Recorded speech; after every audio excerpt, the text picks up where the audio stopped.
চলুন আগে দেখে নিই এলাকার মানুষদের কাছে ঠিক কি কি প্রশ্ন রাখা হয়েছে।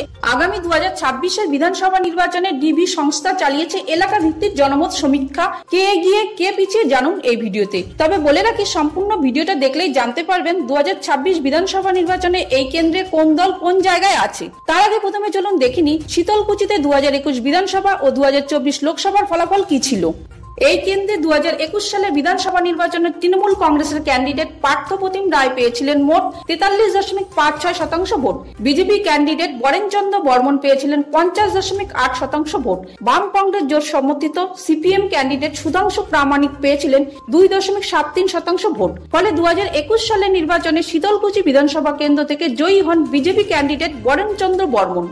আর 2024 সালের লোকসভা নির্বাচনে শীতলকুচি বিধানসভা কেন্দ্রে তৃণমূল কংগ্রেস পায় মোট 1,29,633টি ভোট, বিজেপি পায় 1,13,357টি ভোট। অন্যদিকে বাম কংগ্রেস জোট পায় 4,147টি ভোট। ফলে বলা যায় শীতলকুচি 2024 লোকসভা নির্বাচনে তৃণমূল কংগ্রেসই কিছু ব্যবধানে এগিয়ে রয়েছে।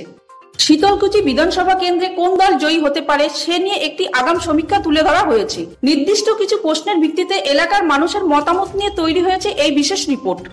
চলুন আগে দেখে নিই এলাকার মানুষদের কাছে ঠিক কি কি প্রশ্ন রাখা হয়েছে এবং তার উত্তরের শতকরা হার কত।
স্ক্রিনে প্রশ্ন ও তার উত্তরগুলো তো আমরা দেখলাম। এবার দেখে নেওয়া যাক শীতলকুচি বিধানসভা কেন্দ্রে 2026 সালে সম্ভাব্য ভোটের ফলাফল নিয়ে সমীক্ষক সংস্থার রিপোর্ট। এই রিপোর্ট অনুযায়ী তৃণমূল কংগ্রেস পেতে পারে 43.72% ভোট, বিজেপি পেতে পারে 42.67% ভোট, কংগ্রেস পেতে পারে 3.4% ভোট এবং সিপিআইএম পেতে পারে 10.21% ভোট। যদি সিপিআইএম, কংগ্রেস এবং আইএসএফ একত্রিত হয়ে সংযুক্ত মোর্চা গঠন করে তাহলে তারা পেতে পারে 19.67% ভোট। সেক্ষেত্রে তৃণমূল ও বিজেপির ভোট কিছুটা বদলাতে পারে, আর ভোট সামান্য শিফট করলে ফলাফল বদলে যেতে পারে। যদিও সমীক্ষা অনুযায়ী 2026 সালে শীতলকুচি বিধানসভা কেন্দ্রে সামান্য ব্যবধানে সম্ভাব্য জয়ী দল হতে পারে তৃণমূল।